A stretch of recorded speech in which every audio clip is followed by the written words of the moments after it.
भाई साहब केमिकल तो हमने किया ही नहीं है। अच्छा, तो सुना तो होगा।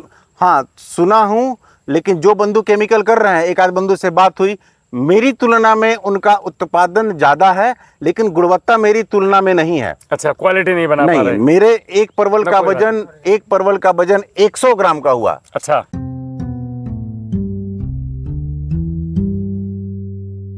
जय हिंद दोस्तों, जय जवान जय किसान। मेरा नाम है राहुल जवान। मैं हूं इस समय बिहार में, वेस्ट चंपारण जिले में। मैं एक ऐसे प्रगतिशील किसान के पास हूं जिन्होंने खेती को चुना, बिहार से बाहर नहीं जाना चुना, और उन्होंने चुना कि मैं अपनी धरती पर रह करके मैं क्यों ना यहाँ कुछ बिहार में ऐसा करूं जो बिहार के हज़ारों लाखों युवा बिहार की मिट्टी को छोड़ के बाहर जा रहे हैं। ये सत्याग्रह आंदोलन की एक जगह है। अच्छा, ले आओ। ये एक ऐसी जगह है जहाँ से सत्याग्रह आंदोलन शुरू हुआ। इतने नहीं, मुझे घर थोड़ी सब्जी के लिए थोड़ी चाहिए, पकड़ो इसमें से। तो इन्होंने ये जो मेरे हाथ में है ये परवल है, कोई बात नहीं, ये परवल की खेती कर रहे हैं। और पूरा एक चैनल देख करके हम लोगों का भी, और कई जगहों से इन्होंने खेती सीखी। और एक जो मिथ यहाँ पे लोगों में दिमाग में है हमारे भारत में कि भाई यहाँ बिना जहर के कुछ नहीं हो सकता, वो मिथ को इनके जैसे युवा तोड़ रहे हैं। और मेरा सौभाग्य है कि मेरी वीडियो ये देखते हैं। मेरी मुलाकात इनकी रेलवे स्टेशन पे पहली बार आज हुई, जब मैं उतरा, और इन्होंने कहा कि भैया हम तो आपका कोई वीडियो नहीं छोड़ते, और लेकिन बात कभी नहीं किए। तो उनको लगा कि शायद हम बिजी रहते होंगे, लेकिन मैं इतना बिजी नहीं हूँ कि आप लोगों की बात ना सुन सकूँ। आप मुझे कभी भी कॉल कर सकते हैं। इतने समय से मेरे साथ है। अभी कैसा लग रहा है आपको? बहुत अच्छा लग रहा है भाई साहब। एक आपका परिचय। सौभाग्यशाली मान रहा हूँ खुद को कि आज मैं सौभाग्यशाली हूँ, हमारे यहाँ आ गए। जी, मेरा नाम दीपेंद्र दुबे हुआ। मैं नरकटियागंज, पश्चिम चंपारण, बिहार का स्थायी निवासी हूँ जी। और मैं भाई साहब के चैनल के माध्यम से और भी जो हमारे हाँ जो बंधु हैं, बहुत लोग ऐसे जहाँ से जानकारी इकट्ठा कर सकूँ, सबके माध्यम से करके। और इसके पीछे उद्देश्य ये था मेरा कि कैसे इस दूषित भोजन को जहर मुक्त करने की तरफ एक आगे बढ़ सकूं। जरा ये देखे लोगों का ऐसी मानसिकता रहती है कि बिना जहर के कुछ होगा नहीं। हमने कहा क्यों नहीं होगा। पहले हमारे जब ऋषि महर्षि हुआ करते थे तो उस वक्त की खेती में कहाँ जहर होता था, तो हम अभी भी कर सकते हैं। प्रयास किया और आप रिजल्ट के स्वरूप में आपके सामने है। अच्छा, ये जो परवल आपने लगाया ये कब लगाया था? ये परवल मैंने पिछले वर्ष लगाया। परवल का इनका 100 ग्राम वजन है। अच्छा। पिछले वर्ष लगाया। इसका उत्पादन मैं ले रहा हूँ करीबन 4-5 माह से। 4-5 माह से फलन तुड़ाई कितने समय के बाद परवल खेती वो देना शुरू कर देता है ये सब ये अपना प्रोडक्शन? ये जरा मेरी लेट बुआई हो गई थी इसकी, तो लेट बुआई होने की वजह से हुआ ये कि इसका जर्मिनेशन प्रभावित हो गया। अच्छा, जब से मेरा आना शुरू हो, कितनी दूरी पे लगता है? थोड़ा सा नीचे दिखाओ तो। ये कितनी दूरी पे लगता है? हमने इसको एक प्लांट से एक प्लांट के बीच में लगभग 8 फीट का जगह छोड़ा हुआ है। अच्छा। और एक रो से एक रो के बीच में भी 8 फीट का जगह छोड़ा हुआ है। अच्छा, 8 बाई 8 पे लगा दिया? हाँ, मैंने लगाया। तो एक ही जड़ लगती है इसकी या बस एक पौधा तैयार करके लगा दिया हमने। ये कहाँ से इसका पौधा आता है कि कंद आता है, क्या नहीं, इसका पौधा आता है। इसका पौध तैयार करते हैं, इन्हीं की लताओं से पौध तैयार करते हैं। अच्छा, ये जो है जैसे नए पौधे अभी वहाँ तैयार कर रखे हैं हमने खेत बढ़ाने के लिए। जरा दिखाओ तो। ले आइए, एक पौधा ले आओ। कोई नहीं, ये पकड़ना परवल, एक पौधा ले आओ। अच्छा, ये जो हरी वाली लताएं हैं जी भाई, इसी को काट के पौधा बन जाता है? जी जी जी जी। अच्छा, इसी को काटा, उसको गोल रैप किया और मिट्टी में दबा दिया। अच्छा, दिखाओ। अच्छा, ये आपने लिया? हाँ, इसको निकालते हैं। हाँ, दबा दे। ये रहा। अच्छा, अरे वाह, ये देखो, ये अच्छी चीज़ है सीखने वाली। ये हरी वाली लता, यही वाली सेम। बस ये जो जहाँ से नोट्स हैं, हाँ, इनमें से किसी एक से पौधा बन जाएगा। किसी एक से पौधा निकल जाएगा, बाकी सारी मिट्टी में चली गई। अरे वाह। और इसको अपना उसमें डालो, हाँ, बनाओ। मिट्टी में डालें इसकी तरह, और फिर इसमें से स्प्राउट हो गया। फिर जैसे पत्ते कुछ लंबे हो गए जमीन में दे दें पहले। बहुत बढ़िया। देखो यार, फ्री का सौदा है। अच्छा, अगर इसका पौध खरीदना चाहें तो फिर नर्सरी वगैरह लोकल में मिल जाती हैं? जिनको चाहिए होता है उनको हम लोग, या जो बंधु कर रहे हैं, बेल उखाड़ के दे दो। जैसे परवल खता। अच्छा, परवल 12 महीने चलता है? नहीं, 12 महीने नहीं चलता वैसा। जब नहीं चलता उस समय में बेल काट के बना लो। हाँ, है नहीं जी। जिस समय में जैसे नहीं चल रहा है, जैसे अभी दिसंबर में इसकी हम जाएगा। हाँ। ठंडी में ये नहीं जम पाएगा। दिसंबर में अच्छा, हम इसकी ठंडी में कटाई जम- कर हाँ, वो देंगे। तो नहीं होगा। ऐसा नहीं होगा। दिसंबर में इसकी कटाई कर देंगे हम्म। तो ये जो बेलें हैं ऊपर सूख के सूख जाएंगी। अच्छा। और फिर जैसे फरवरी मार्च जनवरी फरवरी से तो फिर कटाई हम इसकी कहाँ से करते हैं? बस यहाँ- जैसे ये पेड़ खड़ा है मेरे बस पास, नीचे से नीचे एकदम से काट सतह से अच्छा बिल्कुल जड़ से, जमीन से, एकदम काट देंगे। अच्छा दोबारा से फिर नया बेल चाहिए, नया बेल चढ़ जाएगा। एकदम जमीन से सटा के जैसे घास काटते हैं। हाँ, जी, हाँ, जी। उसी तरह से काट ओके, तो इसको हम उतारेंगे इस पे से? देंगे। नहीं, कुछ नहीं करेंगे, ये सूख जाएगा स्वतः, एक आच्छादन हो गया ऊपर से। अच्छा ऑटोमेटिक ये एक अच्छा तो घास भी नहीं आएगी नीचे अगले जी। साल। लेकिन यार ये वजन तो बहुत हो जाएगा, इसको फिर झेलेगा कैसे आपका नेट? सूखने के बाद तो ये और हल्का हो जाएगा भाई साहब। सब खत्म हो जाएगा। तो नेट इसका मतलब ये है कि अगर आप परमानेंट बनाना चाह रहे हैं तो मजबूत बनाएं, हाँ जी, जिससे टूटे ना, कम से कम 2-4 साल। 2-4 वर्ष ना टूटे जी। और अगर टूट गया, जमीन पे गिर गया फिर? तो ये नुकसान है, फरेंगी ये अच्छा जमीन। मैंने इसको जमीन पे भी देखा है, जमीन परवल पर को भी फरेगा। गन्ने की पत्ती बिछा करके। लेकिन हमारे यहाँ बहुत घास उपजता है।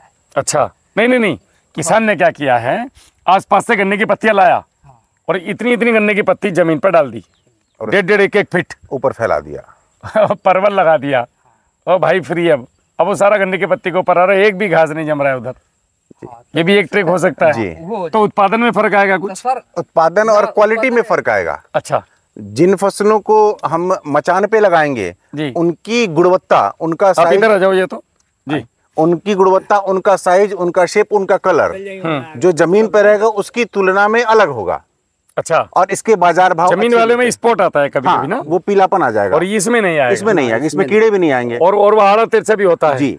ये नहीं होगा, ये नहीं होगा। ये सीधा है। ये तो इस- जमीन पर जो सटेगा ये पीला होगा और यहाँ कलर रहेगा। तो इसका रेट क्या जा रहा है अभी? अभी जो बाजार का भाव है वही भाव आता है। अभी तो सब्जियां महंगी हो गई हैं, तो कभी 65, कभी 70, कभी किलो। 75 रुपए किलो, कभी 50 आपके रुपए यहाँ किलो। से? हाँ, मैं मंडी पहुंचाता हूँ, यहाँ पर बांसपरी मंडी है। आप इतने रुपए में मंडी में दे रहे हो? हाँ। मंडी वाला फिर कितने में? मार्केट में अभी की परवल की सब्जी की भाव है जो 90 रुपए किलो। अगर कोई 80 आपके खेत से ले जाना चाहे तो उसको जिस भाव में मैं मंडी में बेचता हूँ उसी भाव में उस बंधु को दे देता हूँ। वो तो मेरे लोगों को ये परमानेंट चाहिए ग्राहक कि बन आप जाता लोग है। ना बजाय मंडी में जाने के बीच में दलाल घुसेंगे, उसके बाद वो इस पे स्प्रे भी मार सकता है, उसका कोई भरोसा नहीं, इसको हरा दिखाने के लिए क्या करे। जो दिन सुबह भर सुबह कर देता है। कभी कभी सुबह 5 बजे मंडी में जाना सर और सब्जी वाले के पीछे की तरफ जाना जहाँ पे सब्जियां होती हैं, वहाँ देखना हरे रंग के कलर से सारी भिंडी विंडी सब भिगोई जाती हाँ, है, हाँ। है नहीं? देखा है कभी? देखे हैं। हम भी देखे हम हैं। भी देखे।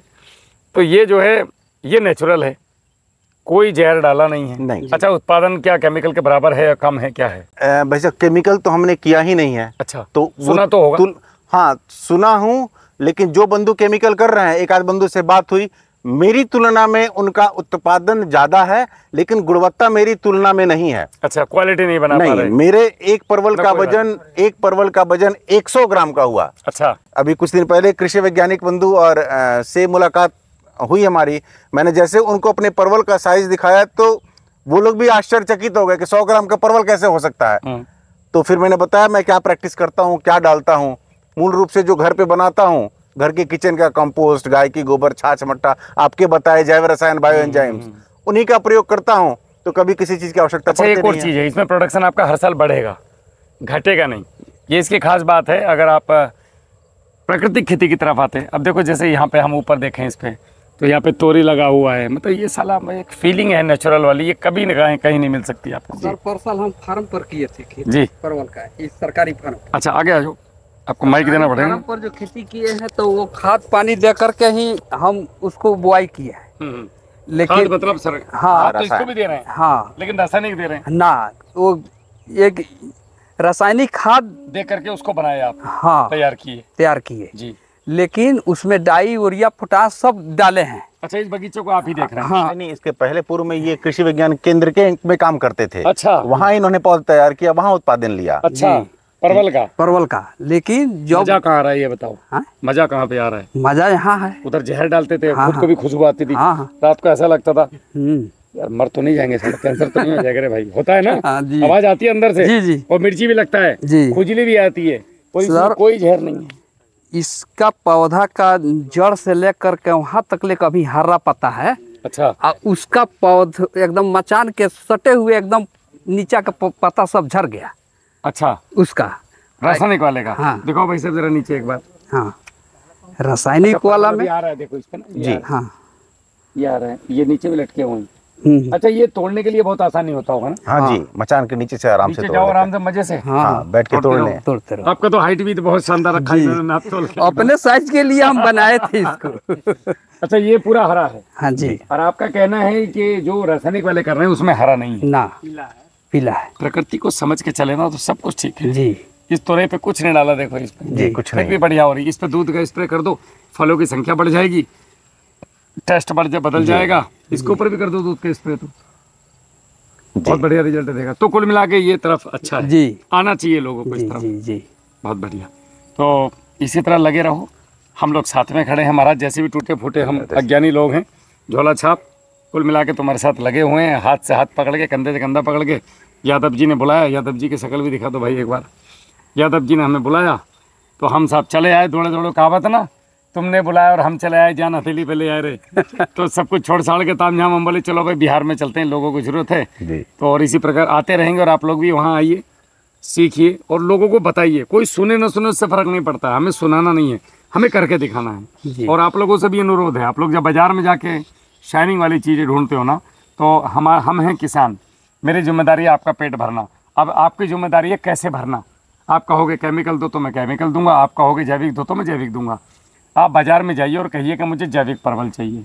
देखो कैसे डिमांड बढ़ती है। नरकटियागंज बिहार में आप आइए, आपके पास यहाँ पे जैविक परवल है, मंडी के रेट से भी आप यहाँ पे और चाहिए तो। किसान का दिल बहुत बड़ा होता है, यहाँ किलो में नहीं मिलता है भाई, यहाँ 2-4 तो ऐसे भी डाल देते कि जा यार खुश रहा भाई, लेके जा।